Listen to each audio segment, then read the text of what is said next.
अगर मैं एनसीपी की बात करूं तो एनसीपी पर भी करीब करीब 70,000 करोड़ रुपए के घोटालों का आरोप है। एआई और चैट जीपीटी की इस दुनिया में एक नया मशीन का खोज हुआ है जिसका नाम है सीआरबीएम। सीआरबीएम का फुल फॉर्म होता है corruption removing by Bhajpa machine. ये एक ऐसा मशीन है कि आप इस तरीके से जाएंगे और उस पर निकलेंगे तो आपका सारा करप्शन खत्म हो जाएगा। जिस एनसीपी पर भ्रष्टाचार के आरोप थे, 70,000 करोड़ रुपए के आरोप थे, उसी एनसीपी के मुख्य नेता अजीत पवार जब बीजेपी को ज्वाइन करते हैं तो उनकी सारी भ्रष्टाचार खत्म हो जाती है और उन्हें डिप्टी सीएम बना दिया जाता है। एनसीपी मतलब दोस्तों नेशनल कांग्रेस पार्टी, जिसके प्रेसिडेंट है शरद पवार। 2 जुलाई 2023 को ही एनसीपी के मुख्य नेता अजीत पवार अपने चाचा शरद पवार को छोड़कर अपने अपोजिशन यानी बीजेपी से हाथ मिलाते हैं। हाथ मिलाने के बाद डिप्टी सीएम बनाया जाता है। अजीत पवार का डिप्टी सीएम बनने का ये लालच आज से नहीं है, 2019 से ही चलता आ रहा है। आइए शुरू से समझने की कोशिश करते हैं इस कहानी को। ओपोनेंट्स के साथ हाथ मिला ली। अजीत पवार बगावत के बीच अब सबकी नजरें शरद पवार पर टिकी हुई है कि अब पार्टी का अगला कदम क्या। अजीत पवार के चैप्टर की शुरुआत होती है 2019 से। अजीत पवार अपने बेटे पार्थ पवार को इलेक्शन लड़वाने के लिए एनसीपी के प्रेसिडेंट शरद पवार से कहते हैं और क्योंकि मामला घर का था तो शरद पवार मान जाते हैं।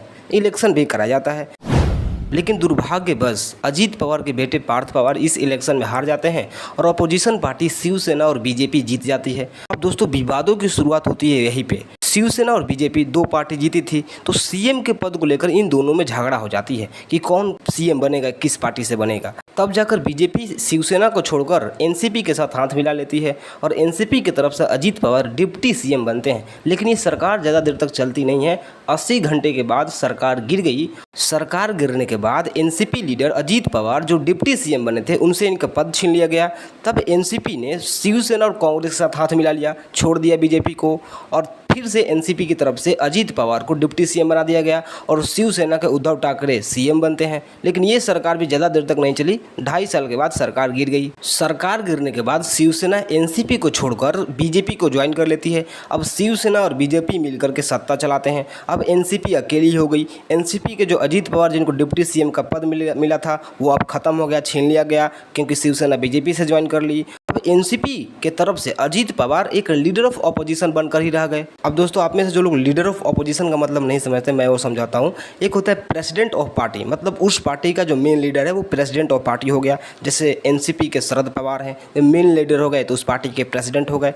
लेकिन लीडर ऑफ अपोजिशन का मतलब होता है कि जितने भी अपोजिशन के पार्टी हैं उनके सारे एमएलए मिलकर एक नेता को चुनते हैं, एक एमएलए को चुनते हैं, उसे लीडर ऑफ अपोजिशन कहा जाता है। तो शिवसेना और बीजेपी के मिलने के बाद एनसीपी के जो अजीत पवार थे डिप्टी सीएम के पद से हटने के बाद एक लीडर ऑफ अपोजिशन के बन जाते हैं। काफ़ी समय बाद मई 2023 में एनसीपी प्रेसिडेंट शरद पवार द्वारा एक शॉकिंग न्यूज आता है कि वो अब रिजाइन करने जा रहे हैं एनसीपी से। लेकिन कुछ ही दिन बाद इसे फिर से वापस ले लिया। लेकिन फिर अपने पार्टी के फ्यूचर को डिसाइड करते हुए एनसीपी प्रेसिडेंट शरद पवार ने जून 2023 में ही सुप्रिया सुले जो उनकी बेटी थी और प्रफुल्ल पटेल को वर्किंग प्रेसिडेंट के लिए अपॉइंट कर देते हैं कि भाई आने वाले समय में एनसीपी का प्रेसिडेंट सुप्रिया सुले और प्रफुल्ल पटेल होंगे। 30 जून 2023 को अजीत पवार द्वारा लीडर ऑफ अपोजिशन से रिजाइन कर दिया जाता है। 2 जुलाई 2023 को एक सीक्रेट मीटिंग बुलाई जाती है जिसमें 30 एमएलए होते हैं तथा इनकी कजन सुप्रिया सुले भी होती हैं। ये मीटिंग इतनी सीक्रेट होती है कि शरद पवार को पता भी नहीं चला, ये किसी भी अन्य लोगों को पता नहीं चला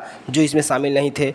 और अचानक से एक शॉकिंग न्यूज आई कि अजीत पवार बीजेपी की तरफ से डिप्टी सीएम बन गए हैं महाराष्ट्र के। और एक बार फिर एनसीपी बीजेपी के साथ ज्वाइन होती है और एनसीपी की तरफ से अजीत पवार फिर से अपने उसी पद डिप्टी सीएम को पा लेते हैं। अब दोस्तों बात करते हैं इसके रीजन के बारे में कि आखिर कौन कौन से रीजन हैं जिसके कारण अजीत पवार बीजेपी ज्वाइन करते हैं। पहले बात करेंगे कि अजीत पवार खुद कौन कौन से कारण बताते हैं, फिर हम लोग बात करेंगे मेन कारण क्या था जो नहीं बताया जा रहा है। अजीत पवार द्वारा जो पहला कारण दिया गया वो ये है कि गवर्नमेंट ने अच्छा काम किया है बीजेपी का, बीजेपी बहुत अच्छा काम कर रही है, इसलिए मुझे खुशी होगी कि हम इन लोगों के साथ भी इन अच्छे कामों में जुड़े रहेंगे। दूसरा रीज़न है कि एनसीपी सरकार नहीं बना पाई, कई दिनों से महाराष्ट्र में है लेकिन वो एनसीपी खुद से अपनी सरकार नहीं बना पाई। उन्होंने सिल्वर जुबली जो हुआ था एनसीपी का मीटिंग, उसमें उन्होंने बताया भी था कि कई ऐसे पार्टी हैं जो अभी भी अपने स्टेट में रूल कर रहे हैं, जैसे तृणमूल कांग्रेस ममता बनर्जी की और आपकी केजरीवाल सरकार पंजाब पंजाब और दिल्ली में सत्ता चला रही है, लेकिन एनसीपी जो है, हमारी एनसीपी जो है वो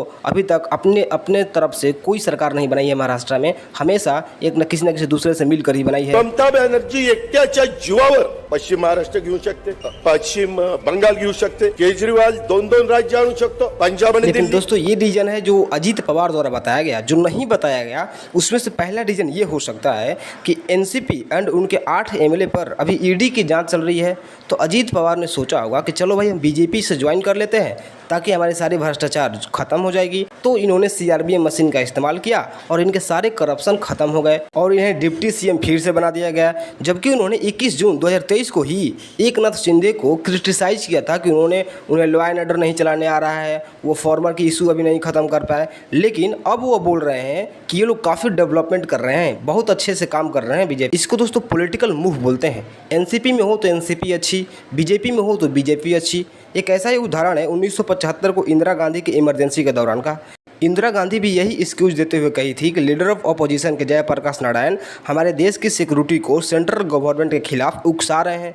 लेकिन क्या आप ही बताइए, केवल जयप्रकाश नारायण के इस आंदोलन से देश में इमरजेंसी लगा देना, लाखों लोगों को जेल में डाल देना, ये एक पॉलिटिकल मूव है और कुछ नहीं। वैसे दोस्तों आप इमरजेंसी के बारे में और भी कुछ जानना चाहते हैं, ये वाला मेरा वीडियो देख सकते हैं, डिस्क्रिप्शन में लिंक दिया हुआ है। अजीत पवार का बीजेपी ज्वाइन करने का दूसरा कारण हो सकता है दोस्तों कि जब सुप्रिया सुले और प्रफुल्ल पटेल को शरद पवार के द्वारा वर्किंग प्रेसिडेंट के रूप में अपॉइंट कर दिया गया, उसके कारण अजीत पवार को बड़ी धक्का लगा होगा कि भाई वर्किंग प्रेसिडेंट इन्हें बना दिया गया, तो उन्होंने बीजेपी को ज्वाइन कर लिया। बीजेपी को ज्वाइन करने के बाद इन्हें डिप्टी सीएम के तोहफा से स्वागत किया गया। ये वीडियो आपको कैसी लगी कमेंट में जरूर लिखना। वीडियो देखने के लिए धन्यवाद। नए हो तो सब्सक्राइब कर लेना ताकि मेरा अगला इन्फॉर्मेटिव वीडियो आप तक पहुँच सके। धन्यवाद।